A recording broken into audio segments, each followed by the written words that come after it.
Vous avez des philosophes, des essayistes, des romanciers, des diplomates qui vous écoutent. Le phénomène existe, mais il est minoritaire.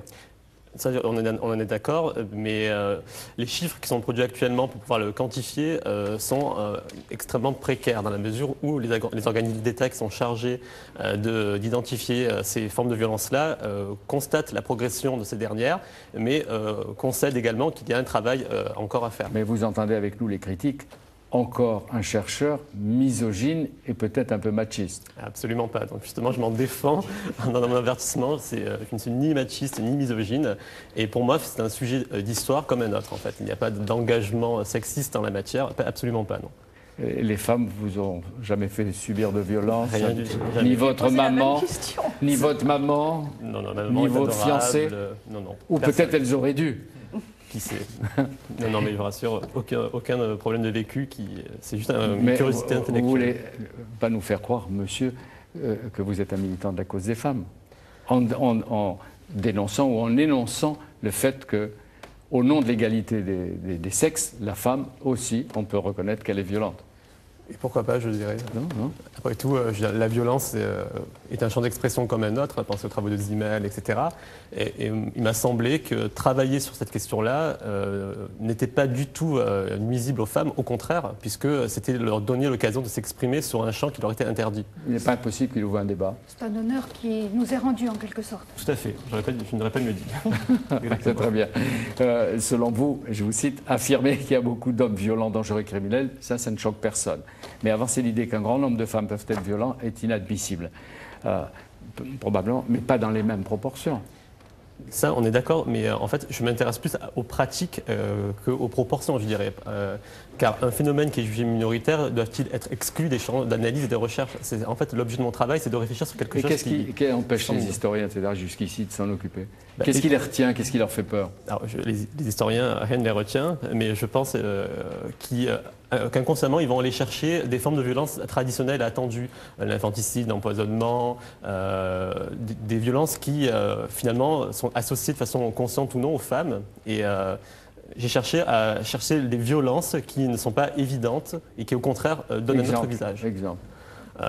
Eh bien, j'évoque les femmes pédophiles, pour prendre un extrême. Donc, c'est une violence qui est absolument taboue aujourd'hui. Et rare. Et rare, bien sûr, mais il y a quand même des chercheurs qui la nient, d'autres qui, au contraire, soulignent la difficulté qui est en parler, parce qu'on touche à quelque chose de sacré, c'est l'image de la mère, et on ne fait plus la distinction entre la femme qui peut être criminelle et la mère qui est une fonction. Et est-ce que vous trouvez des preuves de ce que vous dites dans les romans publiés par les femmes? D'ailleurs, vous verrez, vous allez les écouter, on verra. Dans la littérature, et je vois aussi Nicolas Grimaldi qui vous observe, je ne sais pas ce qu'il vous envoyez comme missile, ou peut-être comme soutien, nous verrons. Et vous citez volontiers les bandes de jeunes filles qui agressent de plus en plus souvent les garçons et les filles, c'est vrai, dans la rue, dans certains quartiers, et qui se trouvent dans les prisons. Et puis vous dites qu'entre 2002 et 2007, le nombre de femmes mises en cause pour un crime ou un délit a augmenté de 30%. Mais l'histoire a connu à la fois des femmes fortes, etc., et pas seulement parce qu'elles ont gouverné, ou des groupes féminins. La violence des femmes, est-ce que c'est ou peut-être une conséquence aussi de l'émancipation des femmes? Alors, ça, c'était la théorie américaine, donc Freda Adler, qui a vu justement dans l'émancipation des femmes l'occasion de s'emparer de toutes les formes de violence qui étaient jusqu'à présent reconnues pour les hommes, le meurtre, etc. Au contraire, sur le temps long, et lorsqu'on réfléchit donc, sur différentes sources, on constate que ce phénomène des violences féminines n'est pas du tout une invention de la société contemporaine, absolument pas. Vous voyez, on peut remonter à la mythologie ou à la Bible. Médée, Judith, Lucrèce, Lilith, qui symboliseraient le mal, c'est ça? Le mal, la violence. Et pourquoi Lilith, le mal? Il y a Lilith parce qu'elle a une figure assez intéressante puisqu'elle est assez... Elle devient le serpent. Le serpent, voilà, qui après servira, bien sûr, comme vous le savez, dans toute une tradition littéraire, à construire différents personnages comme Mélusine, la femme serpent, etc. Mais je crois que la violence des femmes était plus difficile à dire, à montrer, parce qu'elle était contre nature, quand justement domination et violence s'identifiaient. Par exemple, il y avait des charivaris particuliers contre les hommes battus, qui étaient plus fréquents qu'on ne pensait au XVIIe, XVIIIe siècle. Mais ça, effectivement, ça ne se disait, c'était normal qu'un homme batte sa femme, c'est tout à fait anormal qu'une femme... C'est un point d'inversion, en fait, problématique. Alors, peut-être Nicolas Grimaldi? Non, en écoutant notre historien, je pensais qu'il n'y a pas... La violence n'est pas simplement une contrainte physique qui fait plier l'autre en, comment dirais-je, par la force.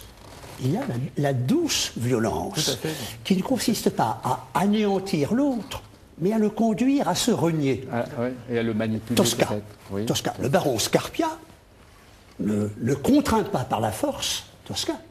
Je lui ai dit, c'est toi qui feras que ton amant sera fusillé. Il ne dépend que de toi. Tout s'accomplira selon ce que tu auras voulu. Voilà, c'est une violence partagée.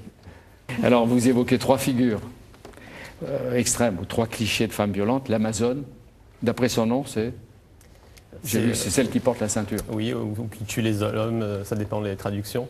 Elles ont réellement existé dans l'Antiquité? Alors, il y a eu des fouilles archéologiques qui ont montré effectivement, sur les rives de la mer Noire, on a exhumé des tombes féminines avec de l'armement et des éléments de beauté, etc., qui confirmeraient effectivement l'existence guerrière de ces peuples abskites qui ont inspiré le mythe des Amazones.